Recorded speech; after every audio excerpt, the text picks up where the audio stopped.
sign in while you're at the podium. And then we ask you to explain to us why you're here, what you're asking for, and the reason that you're asking for it. The city will then read the findings of fact. We'll ask you to agree or disagree or add any additional content at that time. We will open it up for public comment for anybody from the public who's here and wishes to speak on that case.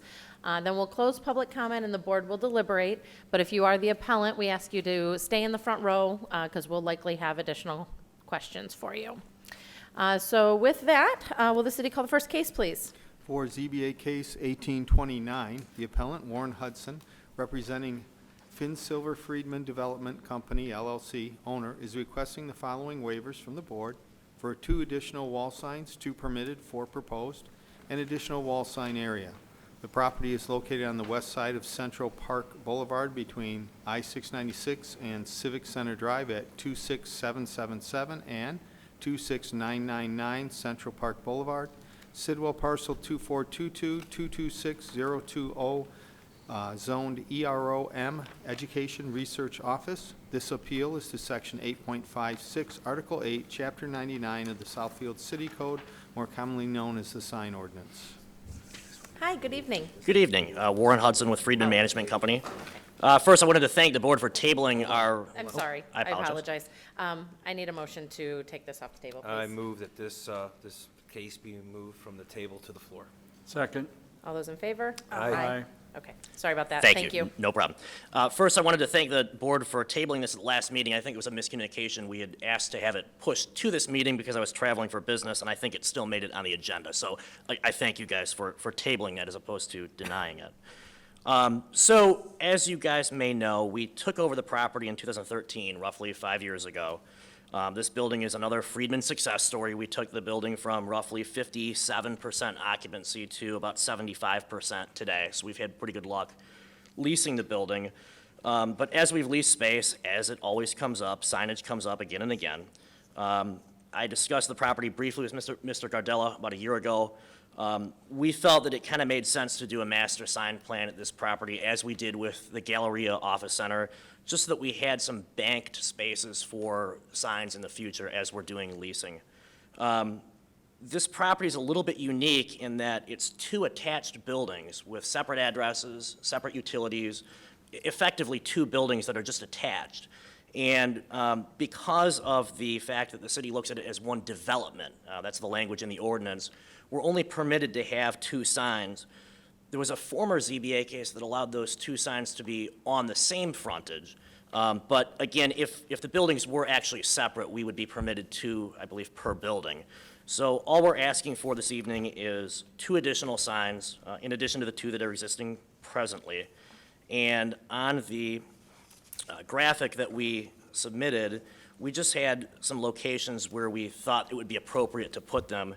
And the net effect is each building would have 2 signs. So regardless of where we choose to put them, you won't have more than 2 signs on either building. Okay, thank you. Will the city read the findings of fact, please? For ZBA case 1829, the appellant Warren Hudson, representing Finn Silver Friedman Development Company, LLC, owner, is requesting the following waivers from the board for 2 additional wall signs, 2 permitted, 4 proposed, and additional wall sign area. The property is located on the west side of Central Park Boulevard between I-696 and Civic Center Drive at 26777 and 26999 Central Park Boulevard. Sidwell parcel 24222262020 is zoned ERO-M, Education Research Office. To the north, across the I-696 freeway, the property is zoned R2, single-family residential, and is currently developed with the Beacon Square subdivision of single-family dwellings. To the south, the property is zoned RC, Regional Center, and is currently developed with the Travelers Tower 2 building and parking structure. To the west, separated by a 6-foot-tall masonry wall, the property is zoned RM, multiple-family residential low-rise, and is developed with the Knob in the Woods apartment complex. To the east, across Central Park Boulevard, the property is zoned B2, planned business, and developed with the Hawthorne Suites. The site contains 7.4 acres of land with approximately 485 feet of frontage on 11 Mile Road and approximately 715 feet of frontage along Central Park Boulevard. The site consists of 2 multi-story office buildings connected together with a 1-story link. There is surrounding shared parking, 2 entrances and exits along the Central Park Boulevard, and 1 along the 11 Mile Road frontage. Recent removal of trees that had blocked visibility has occurred at the site. A survey of signage at the site reveals the following. Wall signage consisting of 1 illuminated box sign for Ameriprise Financial, 32 square feet in area on the east elevation of the 26777 building. 1 illuminated wall sign for Aria, 99 square feet in area on the east elevation of the 26999 building. 2 illuminated ground support signs, 60 square feet in area, each one along the 2 major thoroughfares of 11 Mile Road and Central Park Boulevard, which were granted in ZBA case 1024 for reduced setback due to the trees that have since been removed. 1 temporary leasing sign as permitted by ordinance along the Central Park Boulevard frontage.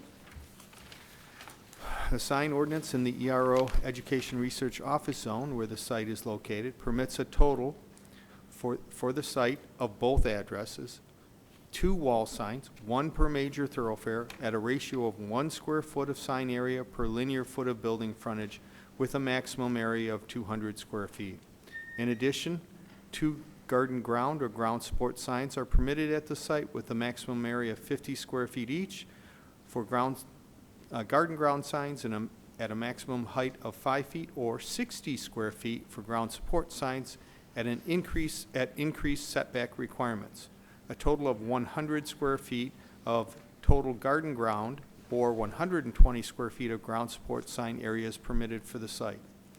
In several ZBA cases, including 9126 and 1005, the board has granted transfers of wall sign requirements from the 11 Mile Road frontage to the Central Park Boulevard frontage in order to display 2 tenants along that thoroughfare, with the condition that no wall signage be permitted on the 11 Mile Road frontage. And in ZBA case 1005, for a 3rd wall sign facing 11 Mile Road for the DeVry University, which no longer exists at the site.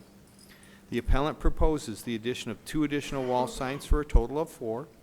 2 wall signs, 200 square feet in area, each located on addressed buildings. Total proposed wall sign area for the 4 signs would equal 800 square feet.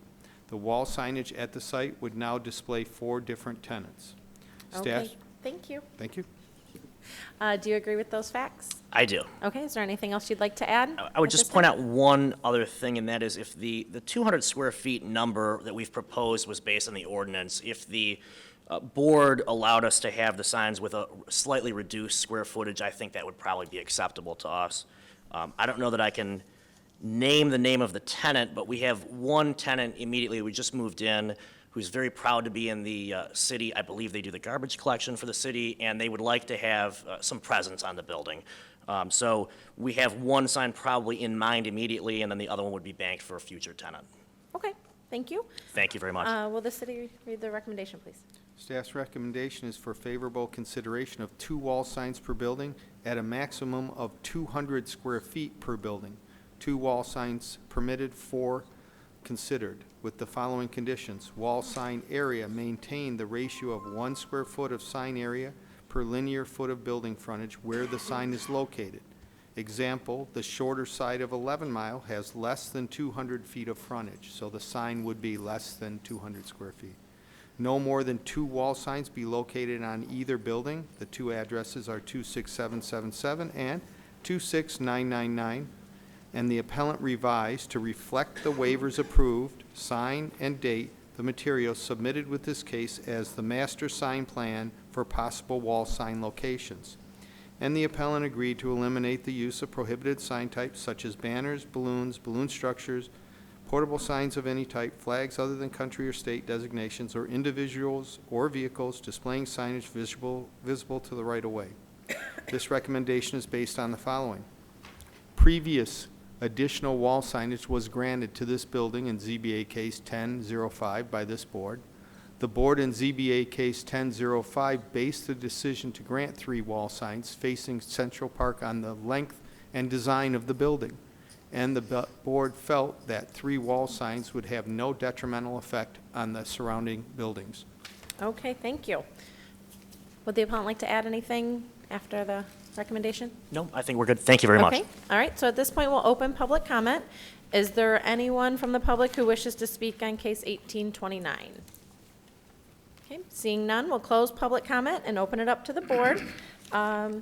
Ms. Lesney?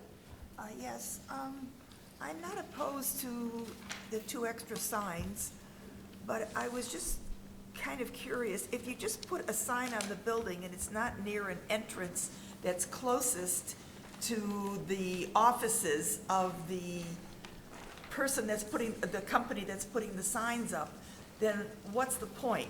Because you have buildings that have you have 2 separate buildings, and you have several entrances which are quite far apart from one another. So if I haven't been there before, and I come and I see a sign over here, and the actual office is over there, then I'm going to be confused and not know where to go, even if the addresses are such. The buildings are very, very long. Sure. So our intention, the building has there's a north building and a south building. Correct. If we had a tenant in the south building, we would put the sign for that tenant on the south building. I don't think it's our intention to mix and match. And as far as the purpose of it, a lot of the tenants just want that corporate identity. They want to have their logo or their sign on the building. When you walk into the building, we've got digital directories and other avenues for people to find the suite that they're going to. So I guess it's less for finding a particular suite and more of a branding and identity for the tenants. Other than that, I am in favor of what you're requesting. Thank you. Mr. Bussell? I just had a question. There were 3 signs approved, only 2 signs existing, but there was a third one approved. So one of these blue signs that you're showing on your diagram, that would have represented one of the previously approved sign locations? Correct. So really, you're asking for another 3 more signs? Asking for 1 more sign. There's two existing and there were 3 approved, so we're asking for, I guess, 1 more than we would have been allowed previously. Okay, 'cause I see 4 more proposed. So those are just the locations of them. We're only asking for 2. Those are just the possible locations where they would go. So you would only use 2 of those 4 locations? Correct. At the end of the day, the 2 buildings will have a grand total of 4 signs. Correct. Okay, that's all I needed. Thank you. Okay. Mr. Weigum? You mentioned that you wanted 2 signs per building, and just right away, I see the north building has 1 there already, and you're putting another 2. That's 3, as far as I can count. Yeah, those were just the proposed locations. So again, the north building has that 1 red sign existing. The 3 blue squares indicate potential locations for the sign, but we would only be adding 1 more sign to that building. So what I have here is incorrect? No, it's correct. It's just a proposed location. It just shows the possible locations where they could be. So are you going to put 3 on that building or 2? No, only 2. There will only be 2 signs per building, and they Okay, will only so- be in these locations. So you may move that 1 that's existing and just put the 2 the blue? It would be possible. I don't see us doing that immediately, but yes, I mean, I think these are the logical locations. When you look at the facade of the building, these are kind of the locations that make sense based on visibility. But in no case will we have more than 2 per building. Okay. No, I don't have a problem with this. So you have a large complex there and a nice building, and I support it. Thank you. And I agree with Ms. Lesney's point that, the purpose of signage is to direct people into the right building. So I appreciate your affirmation that they will end up, whatever tenant is on that building. So with that, Mr. Reagan, will you make a motion, please? Sure. In regard to case 1829, the appellant Warren Hudson representing Finsilver Friedman Development Company LLC owner requesting the following waiver from the board. 2 additional wall signs, 2 permitted for proposed and additional wall sign area. The property is located on the west side of Central Park Boulevard between I-696 and Civic Center Drive at 2677 and 26999 Central Park Boulevard. I move that we grant this waiver with the following conditions: that the wall sign area maintain the ratio of 1 square foot of sign area per linear foot of building frontage where the sign is located. Example, shorter side, 11 Mile, has less than 200 feet of frontage. No more than 2 wall signs be located on either building. 2 addresses, 26777 and 26999. The appellant revised to reflect the waiver's approved sign and date the materials submitted with this case as the master sign plan for possible wall sign locations. And fourth, the appellant agrees to eliminate the use of prohibited sign types such as banners, balloons, balloon structures, portable signs of any type, flagged other than country or state designations, or individuals or vehicle displaying signage visible to the right-of-way. This is based on that the previous additional wall signage was granted to this building in ZBA case 1005 by this board. The board in ZBA case 10-05 based the decision to grant 3 wall signs facing Central Park Boulevard on the length and design of the building, and the board felt that 3 wall signs would have no detrimental effects on the surrounding buildings. Okay, thank you. Can I have a second? I'll second it. All right, all those in favor? Aye. All right, your project is approved. Thank you. Thank you very much. Appreciate it. Will the city call the next case, please? Yes, for ZBA case 1833, the appellant, Benedito Tizio, representing the owner, McNeil Holdings, is requesting the following from the board: for an administrative review of a decision of the building official zoning administrator. Property is located on the south side of 10 Mile Road between Telegraph and Beach Roads at 24355 West 10 Mile Road, Sidwell parcel 2429-226002, and is zoned OS Office Service. This appeal is to Section 5.103 and 5.104, Article 9, Section 5.198, Article 23, Chapter 45 of the Southfield City Code, more commonly known as the zoning ordinance. All right, thank you. Good evening. Good evening. Ben Tissio Architects, 19815 Farmington Road, Livonia, Michigan. Okay. With me is Anthony McNeil. He's the owner of the property, and we do have some additional handouts. I'm sorry, if we I couldn't hear what you just said. Mr. McNeil is the owner as well as But I didn't hear his name. Anthony McNeil. Oh, okay. Excuse me. And he has some additional handouts, if I Sure. could, please. Thank you. Included in the application and in the handout was an explanation by Mr. McNeil of the function for the vocational rehab center named Champions Forever, which is located at the subject property on 10 Mile Road. In going through the zoning ordinance, obviously the uses permitted are office service, and one of them is vocational education. The original application was for vocational rehabilitation use. That was on the application. The application wasn't specific with all the different functions in it, but again, it falls within the vocational definition. I did look into the zoning ordinance and tried to find the vocational definition. There was none. And so I went to the Michigan Department of Management and Budget, and they did have that listed, and that's in the packet that was just handed out. They no longer use the word vocational education, they use it skilled trades. There's a negative connotation to vocational. I don't know why they changed it, but that's what they did. And in the handout, I did list and highlighted the functions that are in the Champions Forever's building for the vocational rehab as a skilled trade. So again, it falls within the definition of the vocational function.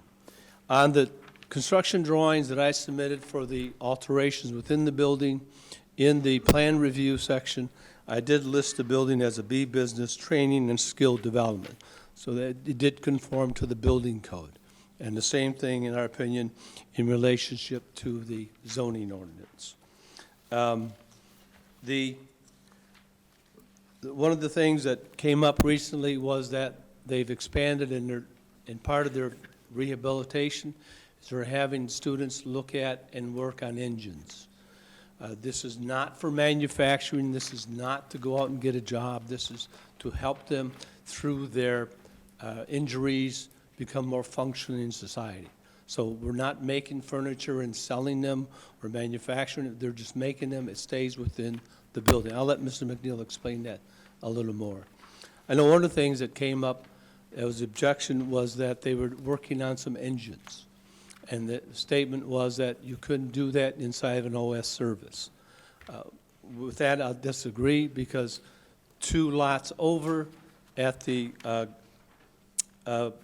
west side of the property, there's Garage Gurus that are operating a much more significant training center for mechanics for Federal Mogul. I've included some of their documentation in there.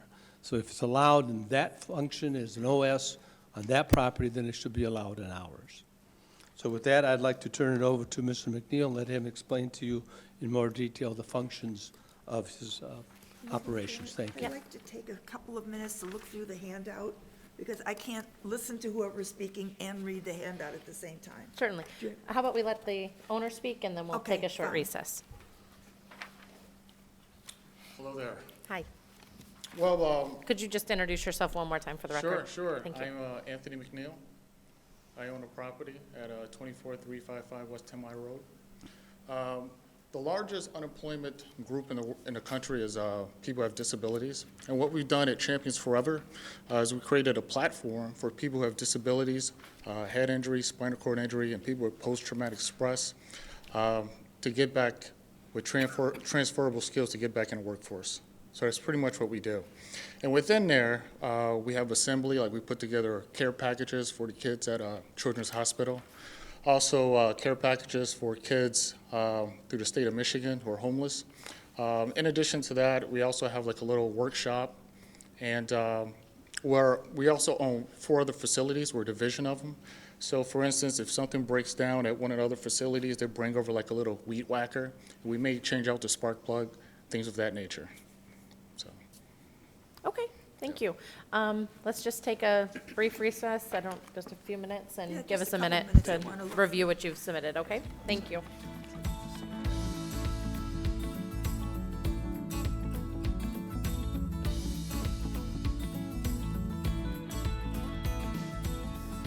Case 1833, the appellant Benedito Tizio, representing the owner McNeil Holdings, is requesting the following from the board for an administrative review of a decision of the building official zoning administrator.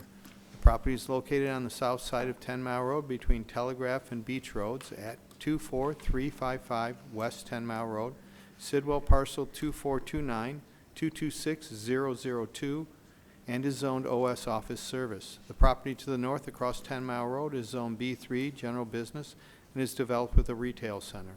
The properties to the south are zoned RE single family residential and are developed with single family dwellings along Kinsel Street.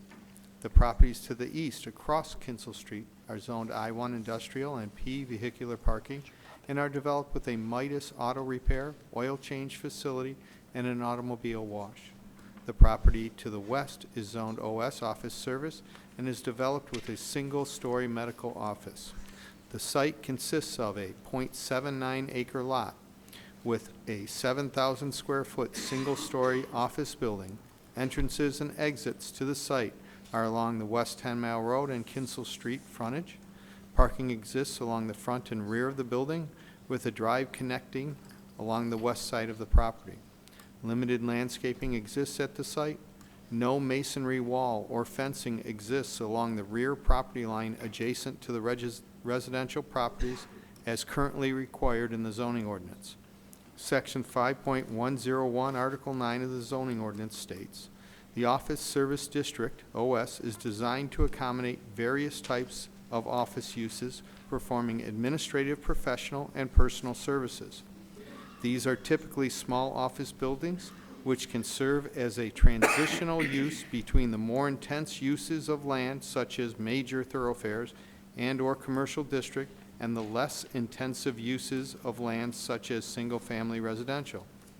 Zoning designations such as OS act as a buffer between higher intensity industrial or commercial uses and residential, thereby lessening the adverse impacts on the adjoining zones and providing for a smooth transition between them. Zoning approval was granted by the Planning Department for a previous tenant on August 23, 2017, for a maximum of 20 occupants, 13 patient students, and 7 employees. The use approval was for general office and facilities for human care and personal services. City staff, upon notice of multiple complaints from April to November 2018 from residential property owners along Kinsel Street and other areas, observed that additional activities beyond what was approved for the site within the OS zoning district were being performed. These activities present were in the rear of the building, with the garage door open, and included the following: trailer repair, including welding machine was on site, furniture manufacturing and finishing, staining, etc. After the initial inspection made by the building department staff on August 26, 2018, the tenant was made aware that a certificate of occupancy was required, which included approval for the use from the planning department. The tenant then applied for the required permits for the changes to the building on May 21st, 2018, and a final certificate of occupancy was issued on July 16th, 2018.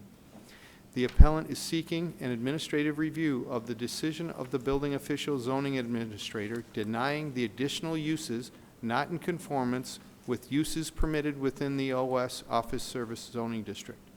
The appellant is seeking this review, claiming the additional activities within the building and on the site as follows are permitted under the OS Office Service designations and include woodworking, carpentry training, including design and building of furniture, repair shop training for tire repair, trailer repair, small engine tune-up, lawnmower, snow blower, and the like, and automotive cleaning and detailing training, full interior and exterior of vehicles as seasonal work.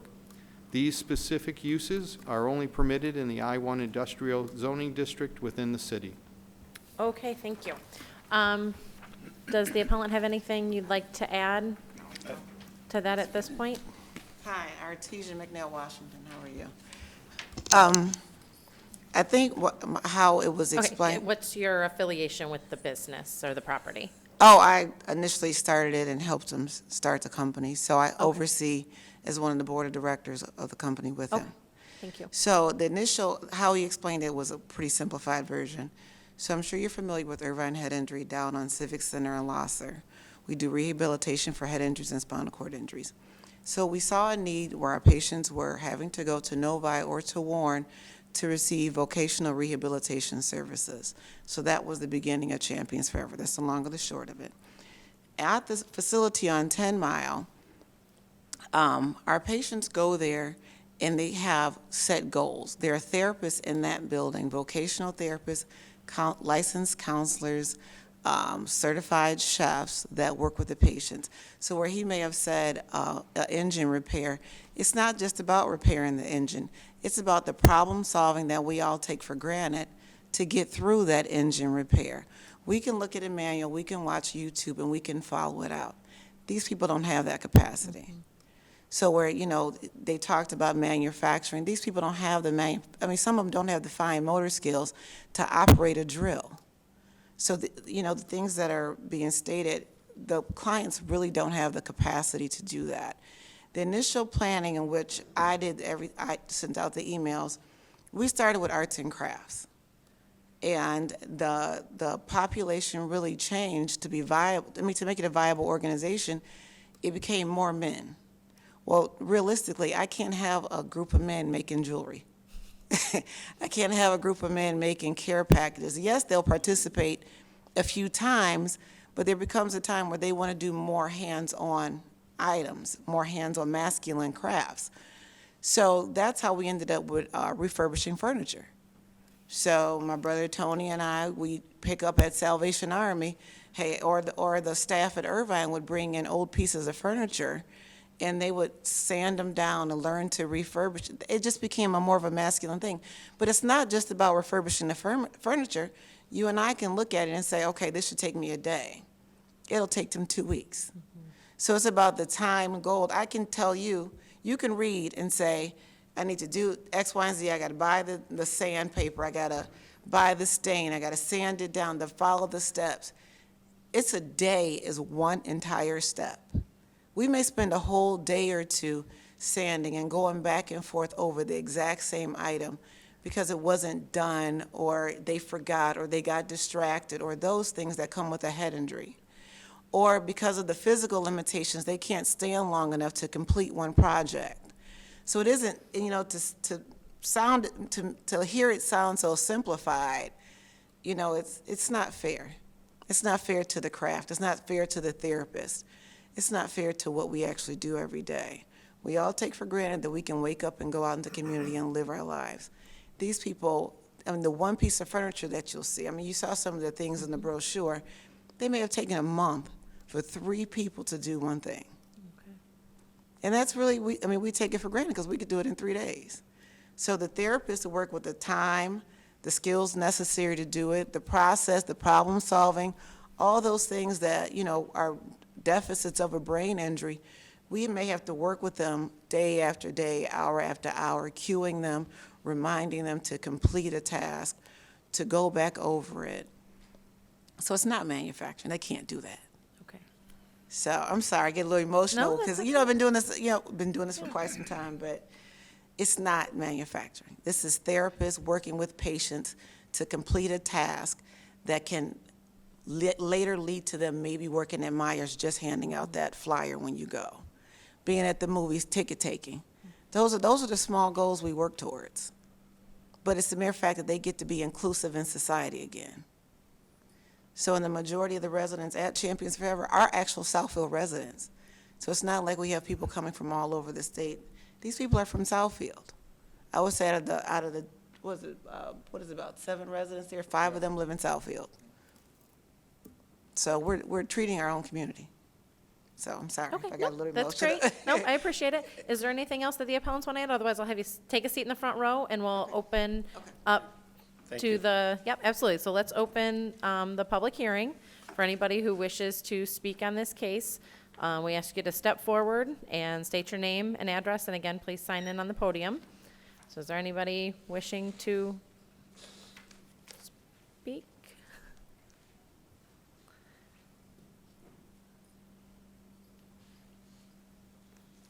Hello, my name is Marcia Cabin. I live at 24835 Kinsel Street in Southfield. I'm in the house right next door. The biggest dilemma is when we moved in, everyone was office space. People came to work. They parked their cars. They left at lunch. And unfortunately, what we're seeing and what I've been trying to communicate with some of the people in building and planning as this unfolded is I think it's wonderful what they're doing, giving people an opportunity to learn skills. The problem is when it's in the parking lot and the back door of the building is open for the entire day and you can hear grinding and routing and spray of wood and that kind of thing. It really impacts our daily quality of life. We actually moved into Southfield, I think, in 2001, and one of the main reasons we bought the house was because of the beautiful yard, and even though there was office space, people weren't there all, they were there during the day, during the week, and then we had basically the whole thing to ourselves. So, does anybody have any questions? No, thank you. Okay. Is there something I'm supposed to sign here? Yeah, and next? Anybody else wishing to speak on this case, please step forward.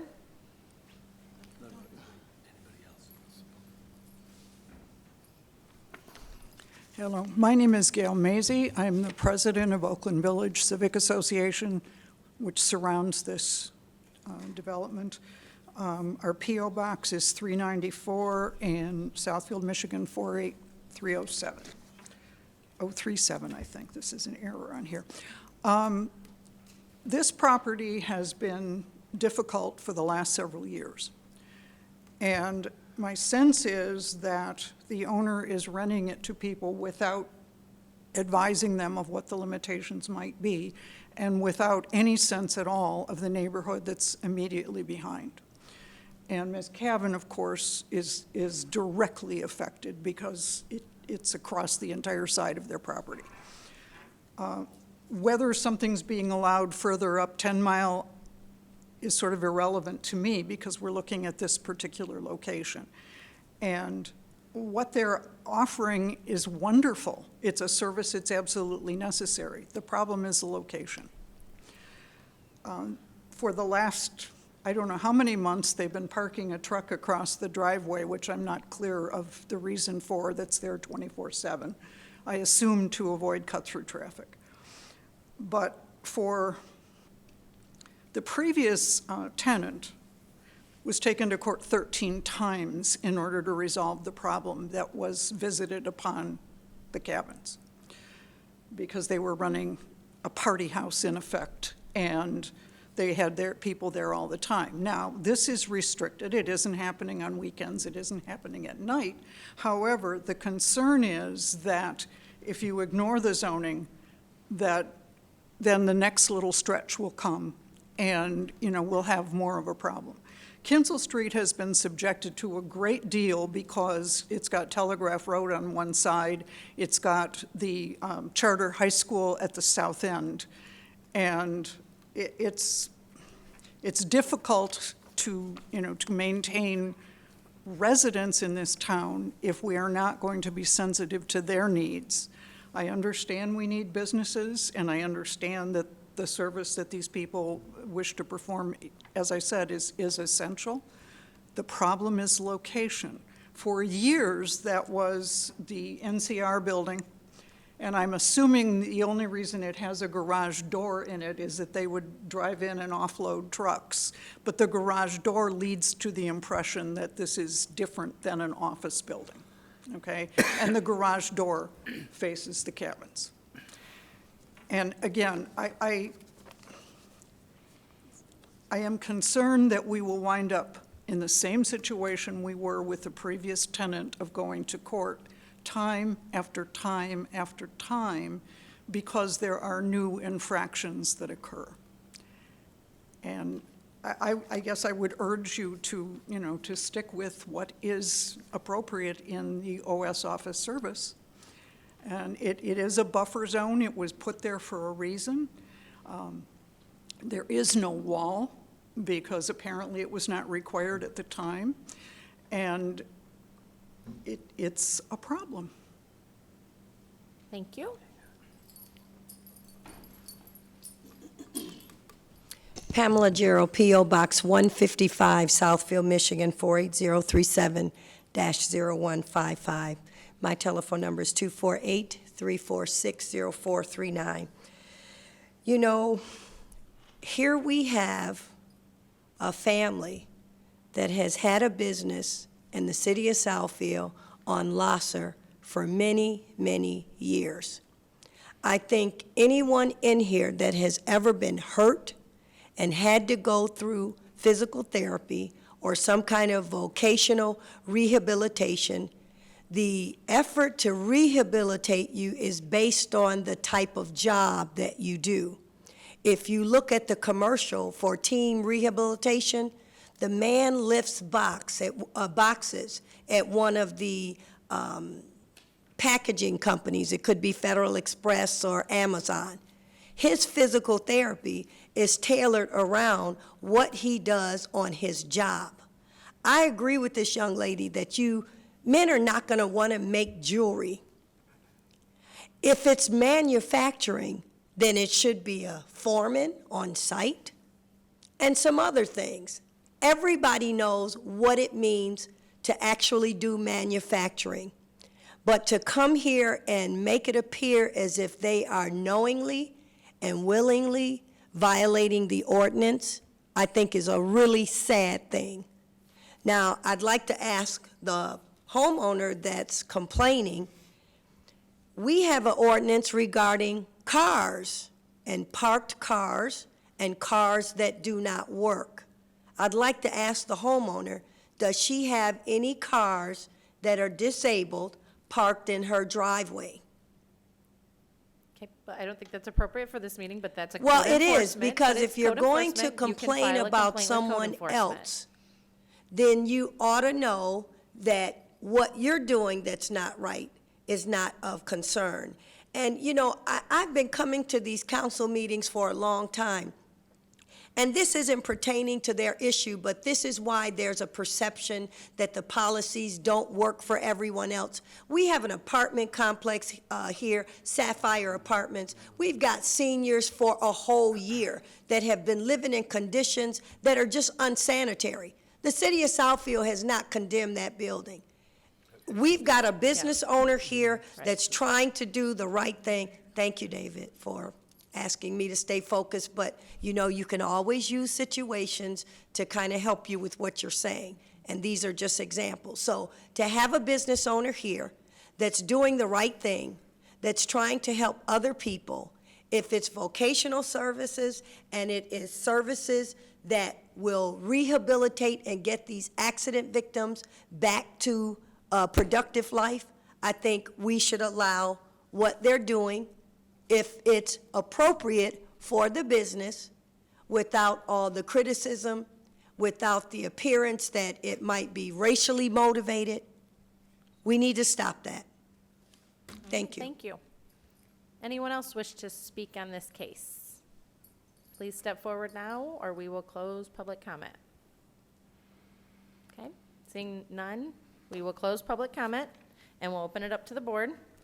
Who wants to start? Mr. Bussell, can you start? I had a question I wanted to ask of the owners. How long have you owned this property? We've owned this building since, November 2017. yeah, but we really didn't move in till what, like, May of So 2018? this property was purchased really for the sole purpose of this particular? Absolutely. Yes, yes. You mentioned earlier that there were 4 other centers that were part of the company? No, They're affiliates, yes. They're affiliates? So Lassa Road has 2 facilities. Okay, so these are affiliates, and what kind of activities go on in those other centers? Physical therapy, occupational therapy, speech and language pathology, as well as 24-hour care. So this is the only one that takes care of the vocational? Correct. When we Training. planned the last building that opened in 2015, this was a component we didn't plan to have to do. We didn't plan on going in this direction. It's just that the need drove us there. Okay. So have you worked with this vocational training in the past before this center was opened up? We started we started on Lassa Road in May of 2016. So we operated for quite some time inside that building until we realized that it was a growing need. Okay. And so the 10 Mile is, you know, it's a 9 to 5 operation, so I don't Okay, see where. the reason why I'm asking those questions is not to debate the need for your service, because it seems to be an excellent service, and it for the community. The real point of discussion on this is this the right area to be doing that type of work?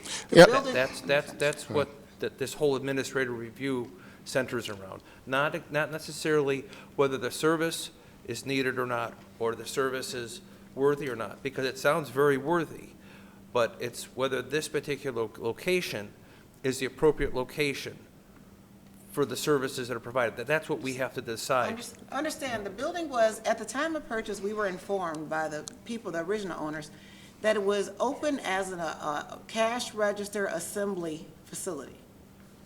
So the original floor plan shows the large room was for cash register assemblies.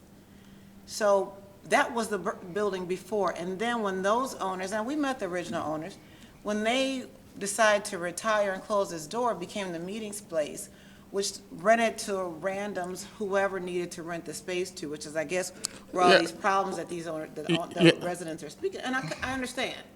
However, the original floor plan and the original usage of this building was for assembly. We're not doing assembly, we're doing therapy.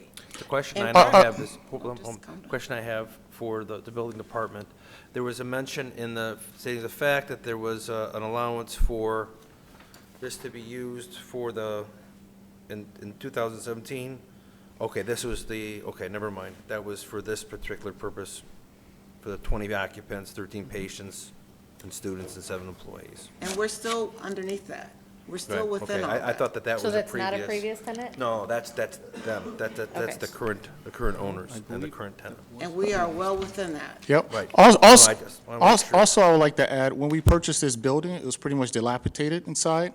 And so all the large noise she's talking about, we had huge cranes, we had to put on new ACs who came for like a week, construction guys. So there was a lot of, tons of rehab. So yeah, I do understand that. But outside of that, our operation is quiet, extremely quiet. Okay. That's all I have for right now for questions. Okay. The garage door, is usually open, bringing stuff in, taking stuff out. It's not like someone has a garage door up, playing music. You guys would all have seen it through the city of Southfield. Police department would have had plenty of phone calls, which, by the way, we called to make sure that they hadn't received any phone, and they don't have anything. Yeah, we checked everything. We went checked down. everything. Yeah, we went down, there's no record of anything. We went to the police station because it's absurd. So Okay. the first time, Relax. So You're is getting that- emotional. It's so- okay, it's okay. yeah, because the first time someone came to our building, they shut us down because they said there was loud music, 3 o'clock in the morning. Yeah. We went to the Yeah, city yeah, of so- Southfield. and there's nothing. All There's these nothing. complaints, nothing. Well, it pre-exists. Yeah, so we're inheriting, we're, It pre-exists our ownership, is what Yeah. you're saying. Okay. Okay. Ms. So, but Sosnick? I'm sure we've never had complaints at Louser Road. We own a group home on 9 Mile, on Newport Street, on the street, not the one on 9 Mile, we on the street. There's never been a complaint on Newport Street. We've never had any complaints with the city of Southfield. never. We're open from 8 a.m. to 3 p.m., and that's it, we're gone. So, but usually people are at work, and when they come home, the building's closed. Okay. Ms. Lesney? One of the questions I have is, why was there no masonry wall behind this building, between that and the residence of, on the Kinsel Street? Do you know? Yes. If I might, through the chair to Mrs. Selesny, the site was constructed prior to the, you know what? I'm going to let Ms. Mullally from the Planning Department answer that question. If I might, through the chair to Ms. Lesney, if you have at least a 50-foot buffer, a wall is not required. So as long as they're not conducting commercial uses within 50 feet of that common property line anywhere in the city, that's a current zoning ordinance requirement, it's not a requirement. It didn't look like there was 50 feet. No. Between I thought that there was. the end I of the thought that there was. garage and- Because I know there's that large green belt in the back. I don't know, it didn't look that big. Doesn't but- look like 50 feet to me either. You can look at it from Google Earth. There is no doubt that we feel that your business, what you're doing is worthy. There's not a question about that. It is only about the manufacturing that is questionable, that should, if you have let me ask you this, if you have 4 facilities around, and why isn't that part of it, where you're doing something that's not permitted in office service, done at one of those other facilities? Where you have, I assume you also have therapists and product managers and all the other ancillary things that go for vocational training. But it's therapy, so from my understanding, therapy would be under an office space. Again, I'd like to point out that the issue here is what we've described is a vocational operation. A vocational operation is permitted in an OS service group. We're not manufacturing. If you feel we're manufacturing, then you're totally off. This is a vocational operation which is permitted in an office service use. If I might, to clarify that, the point through the chair to the board, it's not just the manufacturing aspect that is being brought up. It's the specific, for instance, repairs, automotive repairs, or repairs to small engines. Those types of repairs are not permitted in the office service zone. One of the reasons, if I could just finish my point, one of the reasons for the transitional zoning is that office service, the types of activities that are going on that may have negative effects, may have noise effects, may have odor effects from staining, may have gasoline smells or welding gases or things of those negative effects, those particular items that would be found in an industrial zone. So for instance, if I think about using a welder and welding a trailer, okay, or if I think about sanding and staining, okay, while we use the term manufacturing a lot, there's no difference between the process that we're doing, someone's making a piece of furniture, and a manufacturer. He's putting it together, he's sanding it, he's staining it, okay? Those activities are the same, whether you're manufacturing the piece or whether, for instance, you're claiming you're just refurbishing the piece. The same types of activities are going on, and those activities produce negative effects. They produce smells, they produce dust, they produce odors, they produce noise. All of those particular effects of what type of activities are going on there are not consistent with a transitional zoning that is right up against a residential area. So for instance, if I live in a residential area, unless you had some previous zoning issues, or if the further down Kinsel Street, they have to expect. There's zoned industrial down there a little bit farther, so those negative effects a little bit farther, I'm sorry, that's the way it was zoned industrial when it was, but this was clearly zoned OS when it was built, and it was clearly zoned OS as it's being used. So those particular negative effects that you will get from those type of activities are not consistent with the office service district. That's where the zoning official is making that determination, that the particular activities that are going on, the staining, the sanding, the welding, the repairing of engines, including one of the uses that was submitted was for detailing of vehicles, interior and exterior. Those particular uses are not consistent to be right up against a residential district if it is a transitional district like OS. Okay. If I may, I would disagree with that. This is a training center, not a manufacturing operation. There's a huge difference. Again, vocational skilled trades are permitted in an office service use, whether it be staining, whether it be sanding, whether it be working on an engine, those are all vocational functions.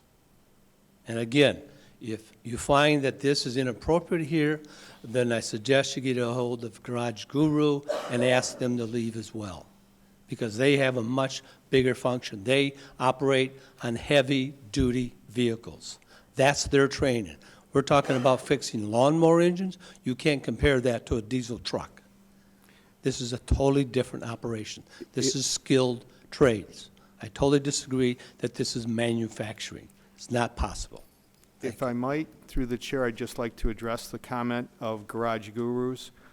I believe we're unaware of that particular use that's going on inside there. I would have to check and make sure that that was approved for that specific use. It appears that according to the documentation that was provided, that after their approval, it looks like in your article in January, they started this new program. We were unaware of that program, so now we will have code enforcement go out and take a look at those specific uses that were going on in there, because, again, that work, according to that, was just started in January of 2018. Their approval was before that. So more than likely, they don't have approval for that either, but we will definitely check that out too. Okay, Mr. Wygum? Well, I wanted to, Sarah, you said that, you know, the OS doesn't require a wall if it's 50 feet or more. It's not just OS, if I might through the chair to Mr. Wygum, And- it's And anywhere. that 50 feet is from what? The building It or would from the actu- parking lot? It would be from the edge of the parking lot, and it looks like, just by looking on the plan, it looks like it's pretty close. And I would say if it's close, it probably is a legal non-conforming issue. It was probably constructed before, you know, our current ordinance went into effect, and it's, you know, it's been basically a grandfathered-in situation. So the city cannot say, hey, you don't have to put a wall in because it was done before? Yes, absolutely. Unless something happens where they extend the parking lot or make any sort of substantive changes to the exterior of the building, or if they were to add, you know, a building addition or something like that, we might look at the location of it and determine. But yeah, as right now, it's basically a legal nonconformity, and it can remain as long as it, you know, they're not expanding the nonconformity. Because the residence right next to it, the grass comes right down. It comes right down to the parking lot. Or if- Um, yeah. And I wanted, Ed, I wanted this, because I did go over to this, this one next door to it. And by the way, they do have a wall. There's a wall that comes around. They're protected.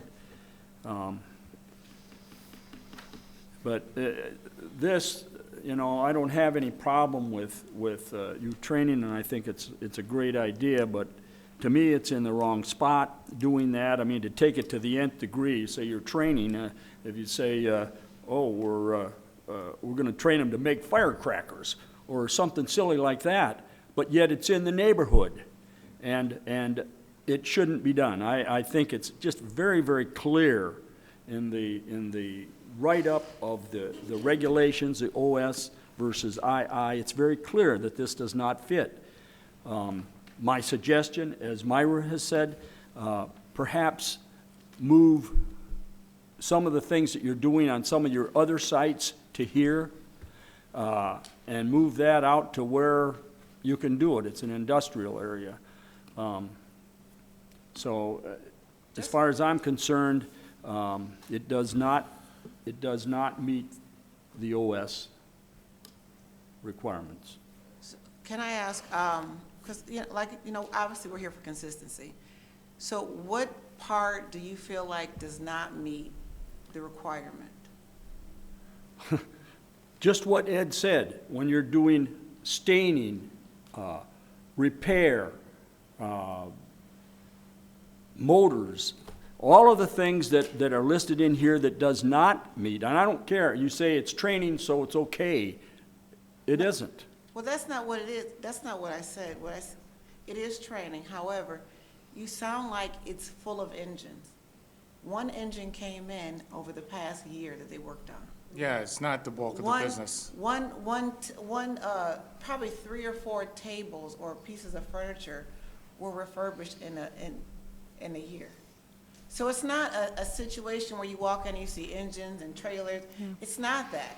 Can you have speak one to the thing- welding question? I Pardon? mean, can you speak to the welding question? I mean, you mentioned it might have been related to the repair or the rehabilitation of the building, but it sounds like code enforcement came across a trailer and a welding machine. Can you explain that to us?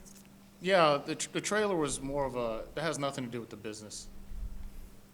It was just mine, you know, so that's nothing to do with the business at all. Okay, what about the welding machine? Is Yeah, there a that- welding that machine? That was mine, and you know what? Okay. It'll never be there again. You know, that was just Okay. mine because I had the space there, so that's all. It has Okay. nothing to do with the business. So it wasn't being operated on the site? They weren't, or you? No, they weren't, Okay. I was, me personally. So it was just me. So that has nothing to do with the business. Okay. So as I was saying before, our operation is completely silent. You know, that's the biggest problem. Okay. What about the truck that's parked perpendicular to the building? Well, What's that? the reason why we have that is there's so many people that cut through.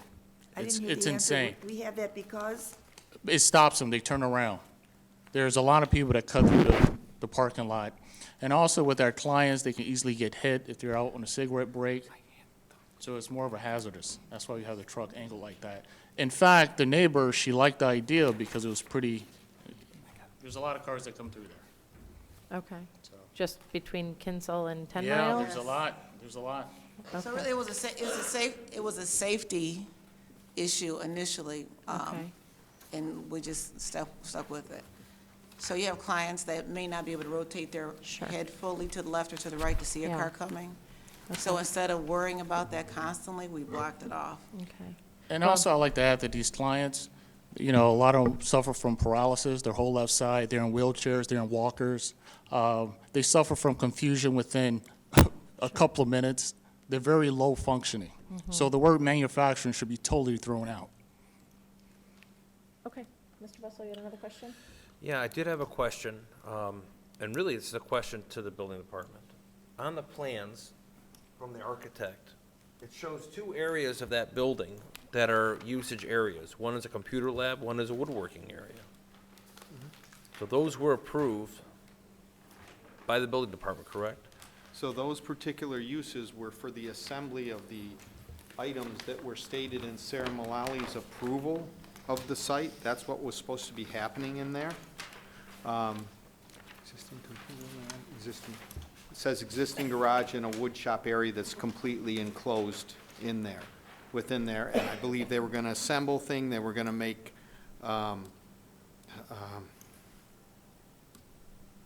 centerpieces. They may be making, you know, cutting some small wood pieces up, you know, in a bandsaw or something. They were gonna cut some stuff to make these individual centerpieces and these other items that they were manufacturing. Specifically, I think you were doing stuff around Christmas time and things like that. We make centerpieces Yeah, around Christmas yeah. time, yes. So that's what was gonna go on within there with those types of things.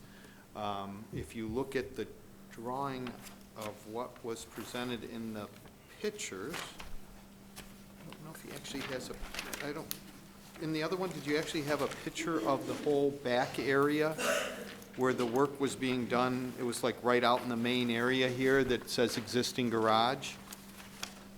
If I might, just to let the board, through the chair, to know, I was actually the individual, staff individual that was sent out to verify complaints of what was going on at the site, so I can speak exactly to the types of uses that were going in there because I witnessed them, just to let you know. So when the staff comments are in there that this was being done and that was being done, two individuals, the first individual that went out to verify the fact that they were operating without a certificate of occupancy was Don Jones. And then and that was the first set of complaints that came in, that there was, because the site was vacant for a period of time. Then activity started back up. So Don Jones was sent out to see, he's senior building inspector, to see what was going on. Saw that there were, you know, that the building was being rehabbed, which wasn't a problem. But for the tenant to come in, get his permits, get his inspections, which he did, as I stated, and get his certificate of occupancy. And all involved in that also is getting the approval for the types of uses within the building. It's all part of the process of getting your certificate of occupancy. So subsequent to that, there were complaints going on through that period, all the way up through into November. And I was sent out on multiple occasions to verify what the complaints that had come into our office. I cannot speak on any complaints coming to the police department. I am dealing specifically with complaints, multiple complaints that came into the building department, and we were sent out to look and verify what was going on at the site. So that's where I noticed the welding of the trailer, partially inside the garage and partially outside the garage. Garage door open. There were stained pieces in there, stained long bench, stained bench that was in there. There was a cabinet with stains on it, quite a few stains on it. Woodworking benches in the garage area. You know, like a bench that you would have to do some sort of work on, like a a workbench. I guess the best way to say it would be a workbench. So I actually witnessed those particular items in the building. And actually, as I told Mr. Gardelli when he came, that this stuff was left over. The stain that was on the shelves, that stuff was left over. As you can see, the interior from the building, we use a lot of stain. And all this noise, these complaints, all right, every time he shows up, we had big trucks there, carpenters going in and out. Same thing I said for the second time, people putting massive ACs on a rooftop. Yeah, this is where all the noise. But as far as the day-to-day operation, there are no complaints because we do not do anything. I still had some questions, and these questions would be for you. Are you able to continue your woodworking work with the garage door closed? Is there sufficient ventilation to do that work safely? To be completely honest with you, we don't really do woodworking, okay? So for instance, when we say woodworking, it should be more like handy, okay? So we have like couple of clients.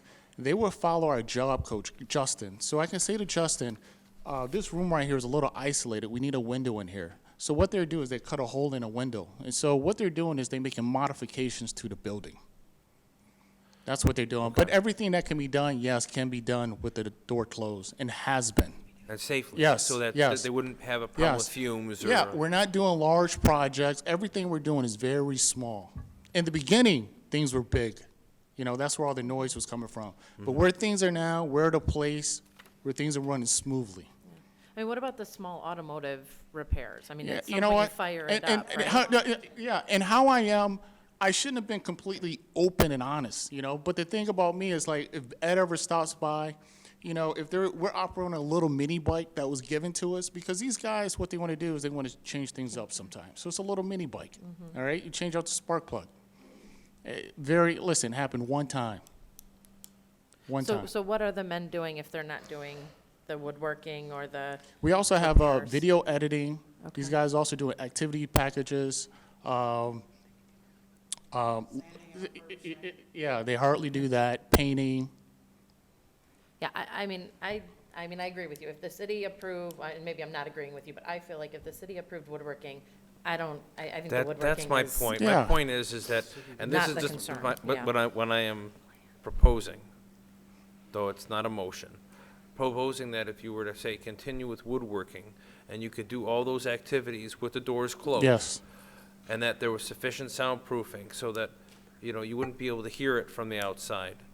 And that it was safe to do that type of staining operation, because stains have aromatics. You know, Right. there's an issue Right. with ventilation. Right. That these activities could be done, these vocational type activities that are of rehabilitation Mm-hmm. nature. I mean, I would say I'm not so supportive of the engine repair. Okay. But That's fine. since you introduced the fact that you would do some small scale woodworking. Yeah. And then you have this setup. I mean, people do these things in their garage Right, all the right, time. exactly. Right. It just, they don't, not doing it every day, and they're Right. not doing it, you know, to the point of it being an eyesore. Mm-hmm. With the doors closed, with not a lot of activity, it's Yes. ubiquitous to the casual observer. Yes. Yes. Yes. Yeah, and that's what's been As long as happening. it stays that way. Yes. If I might, I would just like to make this clear to the board through the chair. You're not granting waivers of uses. Right. You're dealing with so what you're deciding tonight is the decision made by the zoning administrator, does it follow the ordinance? You don't have the ability No, and that's to why I place wasn't making a motion. conditions or anything like that. This is not a traditional waiver grant situation where you're saying, okay, I'll place such conditions, you have to do this, you have to do this, you have to do this. What you're deciding right now is whether or not the zoning administrator, building official, made the correct decision as to the uses permitted within the ordinance. You have no ability to grant a waiver Nope, I for understood specific that, use. Ed. Okay, I that's- just wanted to make sure. sure that, yeah, okay, I think I'm set. Jody, thanks. Ms. Lesney, anything else? No. Just, Yes, ma'am. and I understand, I don't want to make Southfield, compare Southfield to other cities, but the other locations in Farmington Hills and Warren, they are the same zoning.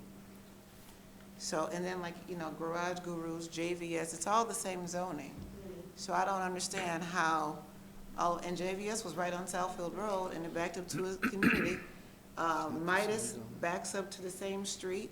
The car wash backs up to the same street. Everything I'm goes to trying to different figure zones. out how, like I said, I'm just asking for consistency.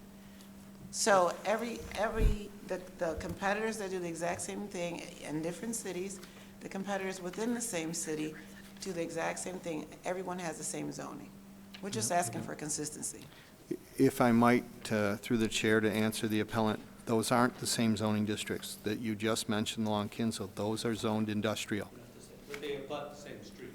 They abut the same street, however, they face Telegraph Road, and the businesses face Telegraph Road, and then Kinsel's the next road over. So they're zoned industrial along Telegraph Road going all the way up, so it is not, we're not speaking apples to apples. They are zoned industrial, and that's why there's different zonings within the city. Well, I'm talking about the complaints of the perceived chemicals that, like we said, they're 50 feet away from it, so I don't understand how they could smell anything anyway.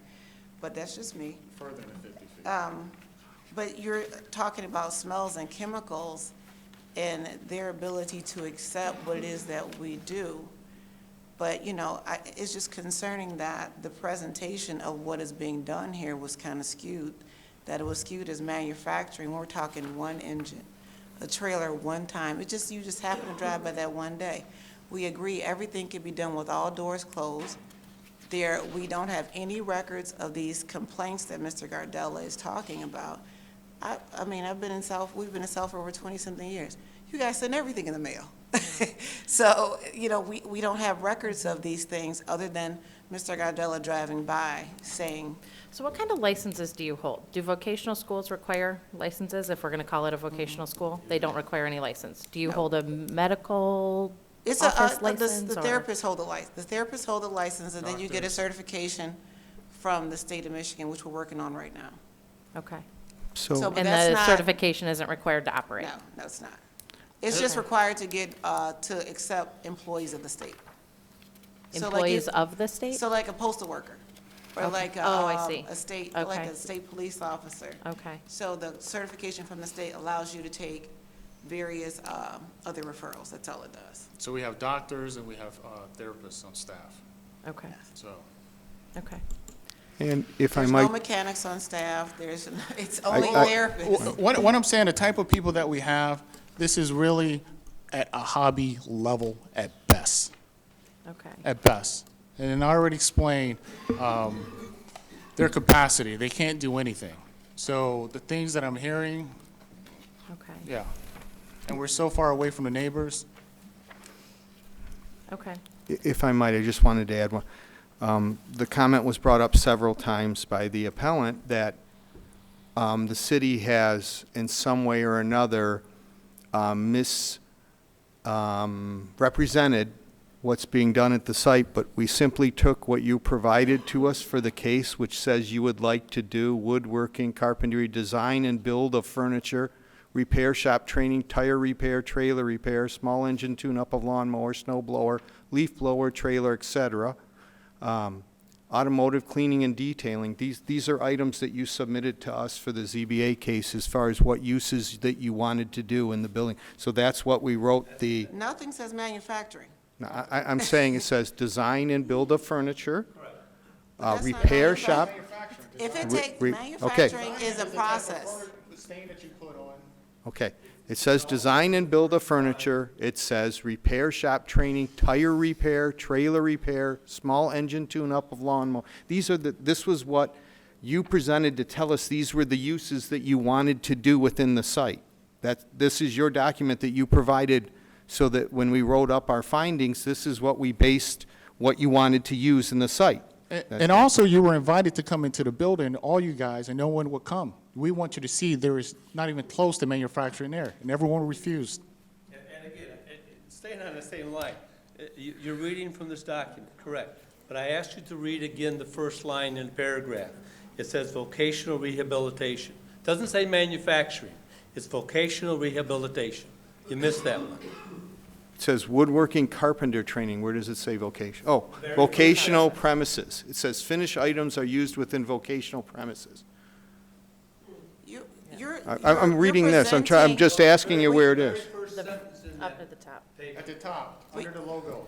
You're Serves a presenting it vocational rehabilitation provider for people. So they're a vocational rehabilitation provider. I don't think anybody's arguing about the fact that they are a vocational rehabilitating provider. We're simply addressing the additional items that were brought to us in this document that said these are the additional uses that you would like to have within the building. But the reason this is there is because if you came by and you saw one engine one time, we don't want it to say you can't have one item on the premises, which is what it sounds like. Well, None of these things that are being talked about are to make a profit with selling furniture or engine no, repair that or doesn't have fixing anything weed to whack. do with None it. of that is for a Right. profit. So it's being painted like it's trying to make money in another way. This is about teaching a transferable skill. no, This is while teaching I a completely- transferable skill to somebody who can't obtain competitive employment. All right, It's so about you actually teaching need to them be that. convincing us, not Ed. Every time we just talk about presenting taking this. it- Okay, so let me take back control of the meeting, please, thank you. Ms. Lesney, do you have any other questions? No. Okay, Mr. Bustle, do you have any other questions? No. Mr. Wygum, do you have any other questions? No, I'm ready to make a motion. Okay, make a motion. In regard to case 1833, the appellant Benedicto Tissio, representing the owner McNeil Holdings, requesting the following waiver from the board: administrative review of a decision of the building official zoning administrator. And I move that we agree with the official zoning administrator, denying the additional uses not in conformance with uses permitted within the OS Office Service zoning district. I'll second that. Okay, is there any further discussion? All those in favor? Aye. All those opposed? So I apologize, but this board has reaffirmed the building official. Thank you. Thank you. Will the city call the next case, please? Yes, for ZBA case 1834, the appellant Rajiv Jolly of MRI LLC, representing the owner K. Gupta Real Estate Associates LLC, is requesting the following waiver from the board for a temporary use to place and use a mobile MRI unit on the site for a period of 1 year, and this is the second request. The property is located on the southeast corner of Southfield Road and Mount Vernon Street at 23832 Southfield Road, Sidwell parcel 2425-301029, zoned OS Office Service. This appeal is to section 5.198, Article 23, Chapter 45 of the Southfield City Code, more commonly known as the zoning ordinance. All right, good evening. Good evening. My name is George Contis. I'm the attorney for Maxim MRI. Mr. Jolly is right next to me. He's got a bit of a cold, so he's a little hoarse, so if you don't mind me making the presentation on his behalf today. I'm with the law firm of Gianmarco Mullins and Horton in in Troy, 101 West Big Beaver, Suite 1000, Troy, 48084. We're coming to you requesting an extension of the prior permit. There's no denying it. Originally, Metro MRI was the applicant and received the one-year permit. That permit was issued approximately April of 2017. Subsequent to that, Maxim MRI, Mr. Jolly's company, came in and took over the operations. And with respect, things happen when there is a change in administration. Unfortunately, the permit expired in April. They continued to operate, weren't aware that it had to be renewed on an annual basis for that additional one-year period. The building department came by. They were made aware of the fact that they were not in compliance. They tagged it. They couldn't operate. They came to us, contacted us, and we're here assisting them to see whether or not we can beg the board's indulgence to permit an additional extension of the permit. And it need not be for a year. That would be the maximum, obviously. Maxim MRI intends to build and submit plans for a temporary enclosure for the mobile MRI unit, a schematic of what was envisioned by Vision Quest, the builder engaged by Maxim to conduct and perform that work was submitted as part of the application. We would have had plans to you, but for the fact that the holidays intervened. I spoke with Mr. Kaufman of Vision Quest at length today. He advised me in a text that I shared with Mr. Jolly that the architect was unavailable last week because of the short week and the holiday and is out of the office this week. Otherwise, plans would have already been submitted. It is their intention to work on plans and have them submitted to the building department sometime in January of 2019 so that we can obtain a permanent result and get rid of the and have the enclosure constructed and to shield the mobile MRI unit when it is on site. It is important to note and stress that the unit is there once a week, and they service specifically right now, Maxim does, patients who are from workers' comp injuries and auto negligence, and they're one of the very few providers in the city that provide that service to that particular clientele. And it'd be vital to the health and continued welfare of the patients that avail themselves of the benefit that Maxim MRI provides to be able to reschedule and provide them with the services they require. Thank you. Okay, will the city read the findings of fact, please? For ZBA case 18-34, the appellant Rajiv Jolly of MRI LLC, representing the owner K Gupta Real Estate Associates LLC, is requesting the following from the board. Temporary use approval to place and use a mobile MRI unit at the site for a period of 1 year. This is their second request. Property is located at the southeast corner of Southfield Road and Mount Vernon Street at 23832 Southfield Road, Sidwell parcel 2425301029, zoned OS office service. The subject property is developed with the Southfield Urgent Care. The property to the north across Mount Vernon Street is zoned OS office service and ERO Education Research Office and is developed with the Love and Care Animal Hospital. The property to the south is zoned OS office service and is developed with the International Gospel Deliverance Center. The property to the east is zoned R3 single-family residential and is developed with a single-family home fronting Mount Vernon Street. The property to the west across Southfield Road is zoned OS office service and P vehicular parking and is developed with the Pace Academy Charter School. The site contains 1.19 acres of land with 199 feet of frontage on Southfield Road and a depth of 260 feet on Mount Vernon Street. The administrative site plan, approved March 31st, 2017, indicates the placement of a mobile MRI unit on the east side or rear of the existing urgent care center with associated concrete pad and wood fence with gate leading from the tenant space to the mobile MRI unit, along with a pedestrian connection. A landscape plan indicating required screening along Mount Vernon Street was approved on March 2nd, 2017. The Zoning Board of Appeals granted temporary use approval in ZBA case 17-03 on March 7th, 2017. Conditions of approval stated that the appellant must reappear before this board if they wish to extend the temporary use permit after 1 year from the date of that the certificate of occupancy is issued, and all relevant building permits and a C of O must be obtained prior to the operation of the mobile MRI unit. As of November 15th, 2018, the required fencing, pedestrian connection, and landscaping required as part of PASP 16-0043 had not been completed. Building permit PB 18-0116 for building alterations relating to the MRI was issued on March 13th, 2018, but expired on September 9th, 2018. No inspections were scheduled to final out this building permit.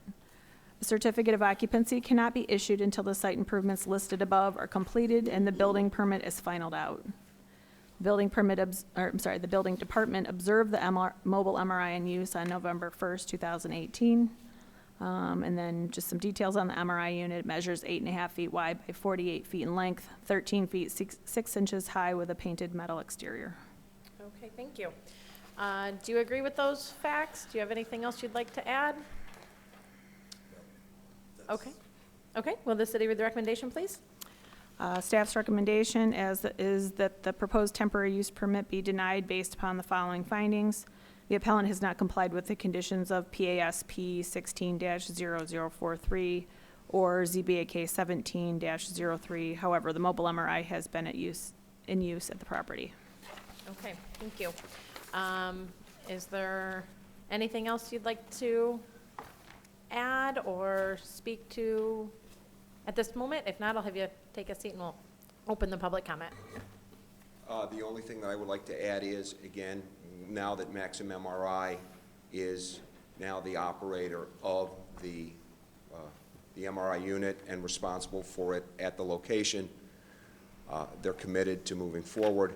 If the board were to see fit to grant the extension for an additional period of time until such time as we could complete and get approved final plans for an enclosure for the mobile MRI unit. And with our firm assisting them, we're vigilant. We will make sure that they comply with all the requirements to avoid ever having to come back and face the board on another issue again. That's all we have for now. Okay. Thank you. So have a seat in the front row, and we'll open public comment. Is there anyone from the public who wishes to speak on this case?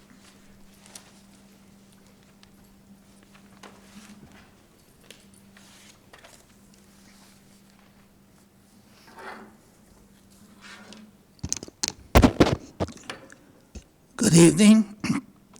My name is Gerard Mullen, Post Office Box 155, Southfield, Michigan, 48037. Madam Chairperson, I live within 200 feet from this petitioner's site for 50 years, and yet I did not receive a legal notice for this public hearing.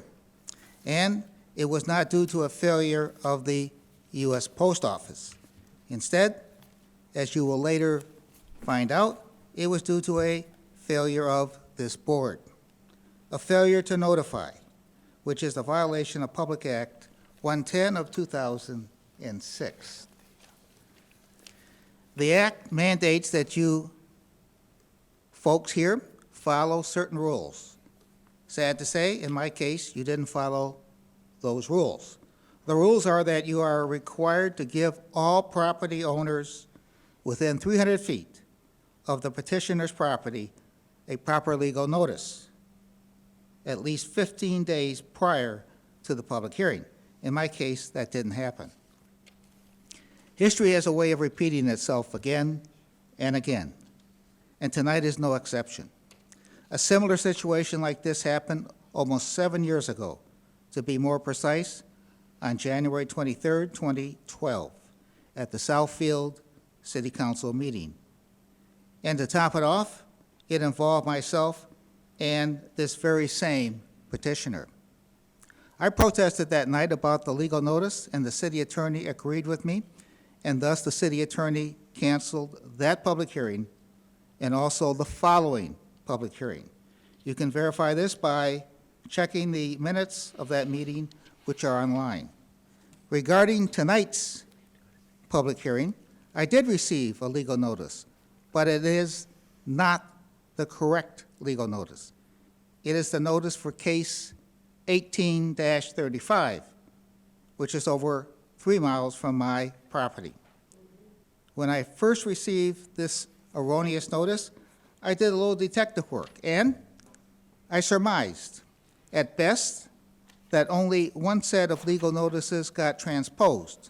At worst, all of the legal notices got transposed into the wrong envelopes.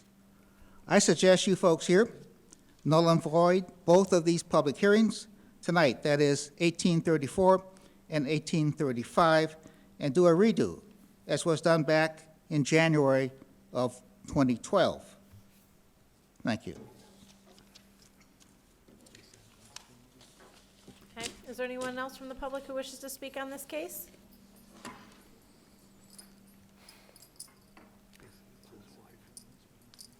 Pamela Gerald, P.O. Box 155, Southfield, Michigan, 48037-0155. I was at that very meeting, and that was the night that I met my husband, and we've been together ever since. I want to ask for clarification. Did I understand the attorney or the representative with the petitioner to say that the company name had changed and that it was under new management or ownership? If you grant something, and this is a question, if you grant something to Company A and Company B takes over, does does everything go to Company B, or does it have to be in writing to say that if the ownership changes, then you would have to redo the deal? Our waivers stay with the property. Okay, it stays with the property. Okay, that's a great question. And then did I also understand, Sarah, because the microphones don't seem to be working too well, all of you sound a bit muffled. Did I understand, Sarah, to say that he was operating and doing things that had not been adhered to? And to not do what you say you're going to do, to operate when you shouldn't be, and then to come here and ask for a waiver? Judge Mathis said you can't do that. So I agree with my husband. You should not make any decision about this, but keep in mind, he didn't adhere to, he was operating, and now he's asking for an extension. I think you guys are going to do the right thing, and you know this should not be approved. Thank you. Thank you. Is there anyone else from the public who wishes to speak on this case? Okay. Seeing none, we'll close public comment. Would the city like to address the lack of notice issue? Yes, the city would, through the chair to the board as a whole. If what members of the public are stating are correct, and it appears, obviously, Mr. Mullins is generally very accurate in what he presents, and if he's presenting to me that that notice was in that envelope, maybe if I could see the envelope and the notice, if you have both, if that's possible. Glad you asked. Exhibit A. Thank you. I just want to see.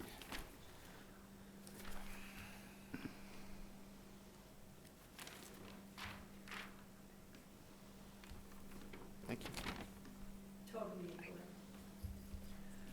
If I might, if this is correct, I would ask that these two cases be reassigned and re-advertised before we hear them.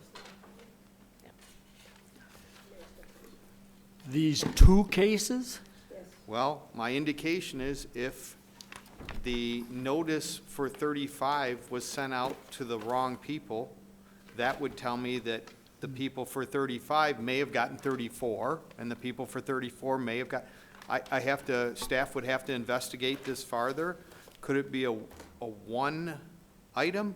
I'm not sure, but I would ask, just to cover it, that, that you give us time to the next available meeting to review this, and if we have to re-advertise, we'll obviously have time constraints to do that. We'll have to meet the meeting requirements, but I do agree that this would be at a, this is something that I think staff would suggest. I mean, it's up to the board to make the decision, but I would say if there's any indication that notice was sent out incorrectly, staff would ask that we investigate it, send out notice properly, and table these cases to a date.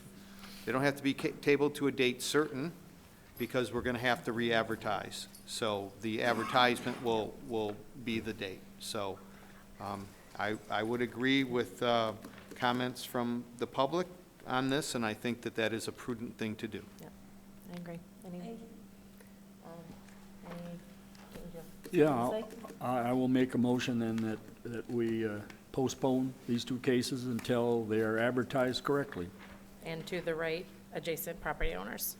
Yeah. Yeah. I have a think we second? should just name the cases 1833, Yeah. 1834 and 1835. Correct, Can I correct. have a second?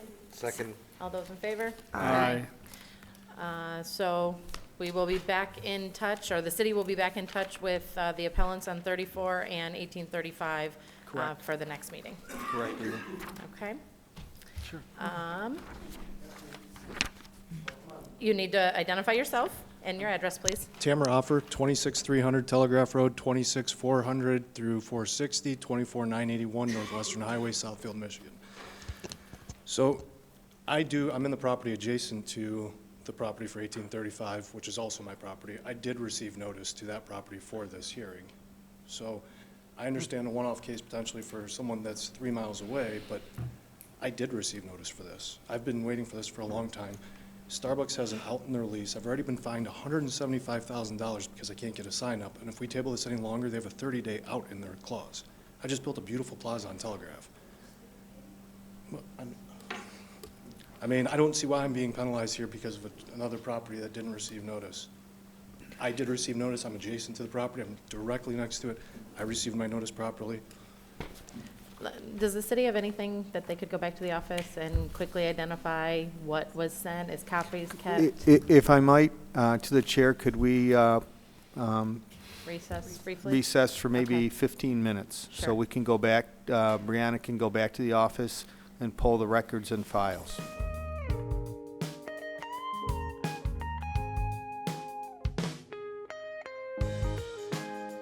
Like to err on caution. It appears that it was just one random instance. We do have documentation. There were very few notices sent out for this particular Starbucks case. Only one came back. There were probably only 10, 15 notices that went out because there aren't that many properties around, and they appear to be all okay. But to err on caution, staff had a discussion. I'm sorry, through the chair to the board. Staff had discussion with the appellant on the sign issue and has offered to allow him to put up a temporary sign on that pole in order for Starbucks to get some, and he would be allowed a temporary sign by ordinance, so that's not anything that he would not be allowed, to allow him to put up a temporary sign on there so that his issues with Starbucks needing their sign, et cetera. You have leasing issues and stuff like that. I mean, we understand that. And he would be allowed a temporary sign. So staff can issue him a temporary sign to put up. It won't be the illuminated one, but it'll be a temporary sign attached to the poles. It'll look the same, but it'll at least get the appellant through the period of time to, so staff is still recommending that we table both these cases and properly advertise them. Just, it appears it was only a one time, but staff would not like to take the chance at that. Okay, so our motion and our decision stands. So from that, we will move on to the next item on the agenda, which is the approval of minutes. We have no minutes to approve. Next item is discussion of upcoming meeting. Are we? Staff is requesting that we cancel the second meeting in December. We would not have, just so everyone, we would not have enough time to advertise these cases, re-advertise them in any case. So more than likely, these cases will end up in January. Okay, so can I have a motion to Depending on, if I cancel? might, sorry, depending on the calendar and how we adopt it. Okay, can I have a motion to cancel the December 18th, 2018 meeting? So moved. Can I have a second? Seconded. All those in favor? Aye. Okay, on to miscellaneous. It is our administrative meeting for the Zoning Board of Appeals, so we are at the point to elect a chairperson and secretary for the upcoming year. I move that we keep the same, that Ms. Defoe be the chairman and Mr. Bussell be the secretary. Okay, do I have a second? Second? Okay, do you accept? Yes. Okay, I accept as well. All right, all those in favor? Aye. So next to the calendar for 2019, What did I do with it? and the first meeting in 20. I think we might have one. I think October 1st Why do we have was an only issue. one meeting in January? Because of the October holiday. 1st, yeah, it's Rosh Yeah, okay. Ed, why is there only one meeting in January? Correct. Why? If I might, I'm going to let the ZBA secretary explain. I decided to do that because the first meeting would be following New Year's Day, and that would only give us one day to do packets and give them to you and then prepare for the following Tuesday. No, New Year's Day is Tuesday. So the next week would be The second week. If New Year's Day is Tuesday, that's the first Tuesday, right? Yeah. So you So couldn't that have we- a but meeting you- on that Why anyway. wouldn't we have it the next Tuesday, the 7th, what is it, 2 and 7 is 9, the 9th?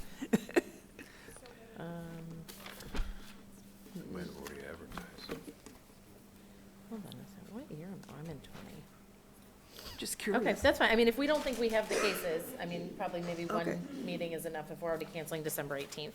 Okay, and then, Yeah, if I might, we don't have a huge load of cases that we would need, Okay. at this point, that we would need 2 meetings. okay, You know, we haven't had 6 on a meeting in a long time even, so. okay. And then October 1, we need to move, Okay, that's Rosh Hashanah. okay. So, is the 8th acceptable? No, that's Yom Kippur. That's The whole Yom month of Kippur, okay. October is a mess. So the next Tuesday is the 15th? That's, I think that's Two. also bad. It might be Sukkot, hold on. Yeah. it is, Let me- second day, that's a Second day of problem, Sukkot, right? that's a problem Yeah. for us too. yeah. Okay. We won't have quorum is the problem. I have no argument, I'm just searching for the record, date that yep, you'd For the like. record, that's what the problem would be, and we are required to meet on Tuesdays, correct? Okay. 22nd looks outside the holiday? No, I think it's, I didn't bring my, I had submitted Torah. the dates that were a problem to, Okay, It's the last day of Okay. Yom Tov. okay. so then after, that'll be So okay? that's why The 22nd you is showed the Simchas Torah. first. Oh, so we can't go, we have to go to the, what's the 30th? 29th. 29th? Which the next meeting's not till November, Yeah, we could do that, 19th. 29th. Yeah, 29th would be okay. 29th of October? Yep. Yeah. You got that? okay? Oh, So with the change from October 1st to October 29th, do we need to formally accept the calendar, right? Do I have a motion to accept the So dates? moved. Can I have a second? Second. All those in favor? Aye. Okay, so the calendar is set for next year. And next up is our review of our procedures. And we have acting city attorney with us if we have any questions. Les, did you say you had submitted some questions? Yeah, I did. I submitted 2 questions. Do you remember them? Well, you didn't get it? Didn't they send it to you? If I may, through the chair, I'm Dawn King. I'm the deputy city attorney. Beth Ray O'Donnell is the official city attorney. She did show me, I think I got forwarded one email, and she answered the question, but I did not get a second question. But, Well, I address can reiterate them if you'd like. okay, My first one was, because we are a legal board. what- Quasi-judicial. Huh? Quasi-judicial. Yes. And we recently received, quote, minutes from a meeting that had only on it was the discussion of the case from the city's viewpoint and the final vote. There was no discussion. Mr. Bussell said some great things. It wasn't on there.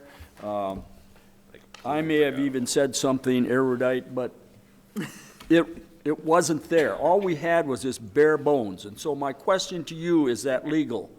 I mean, I can see where someone could sue, and we don't have anything. So my question to you, is that So legal? What are the requirements of minutes? Right. what are the requirements of minutes? So I do not have that. I'm looking through the notes, and this is not the question she gave me. So this would be off the top of my head. I would love to get back to you with that. My first thought is,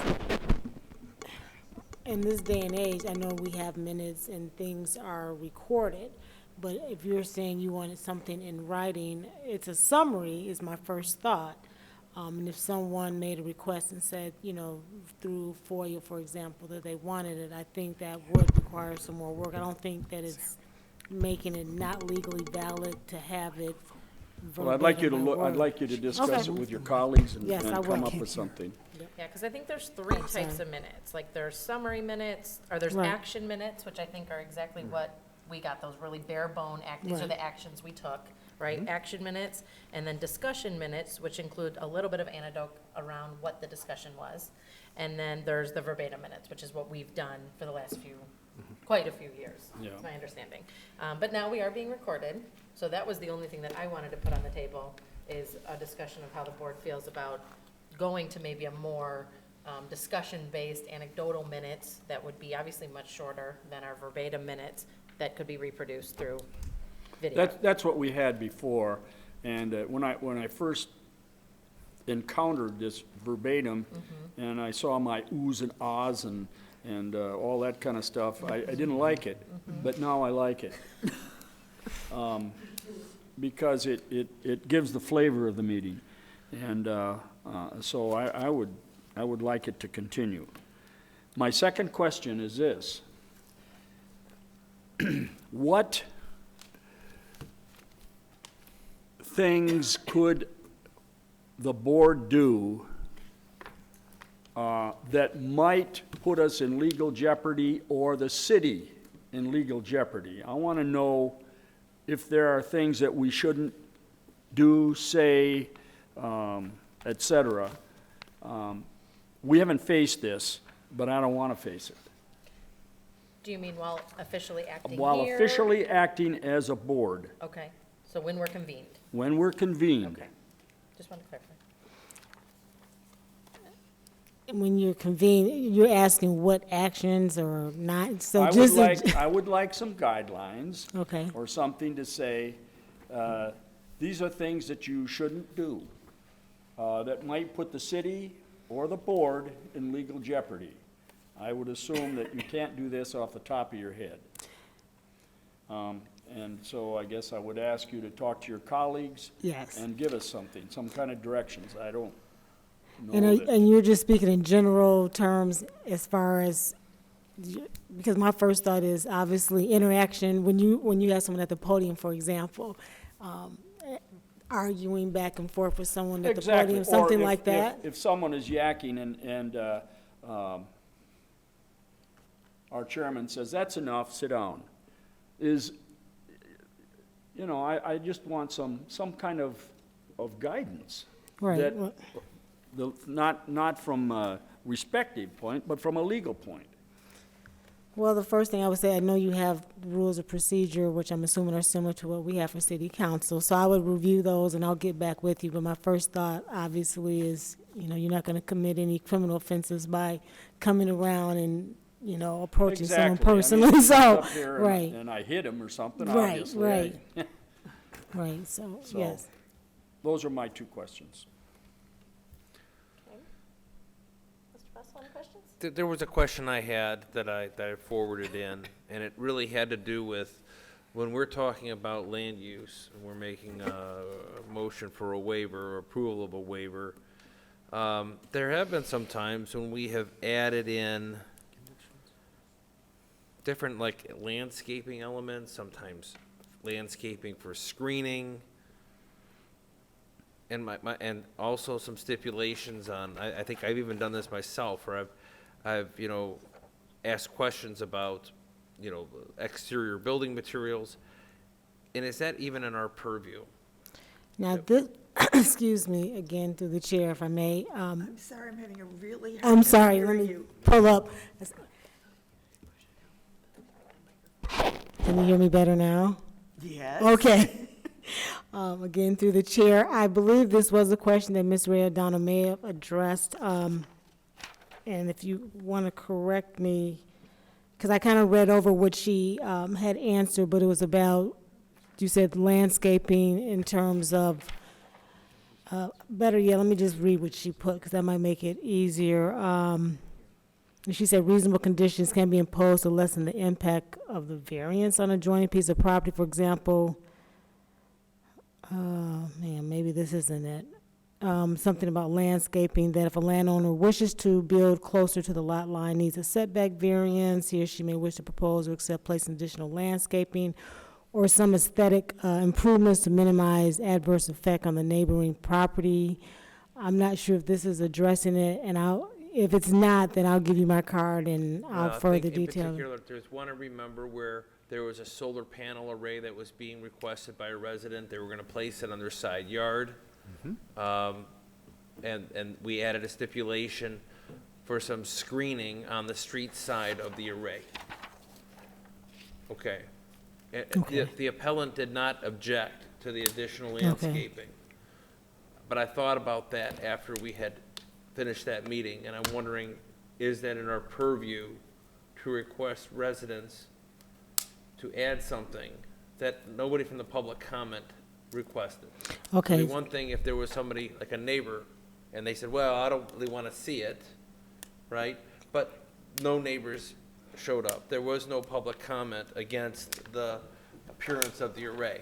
So we did request that they do some screening, and I remember thinking about it, and I thought about it a lot more afterwards, and I was wondering if that was the correct path.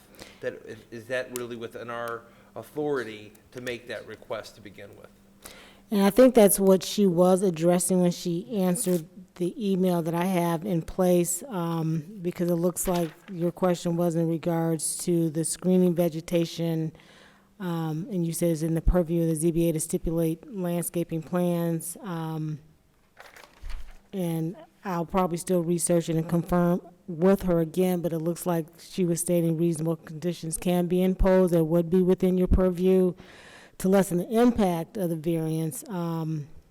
But again, if it's okay, then I'll just confirm with her. I'll leave you my card just to give you a clear answer.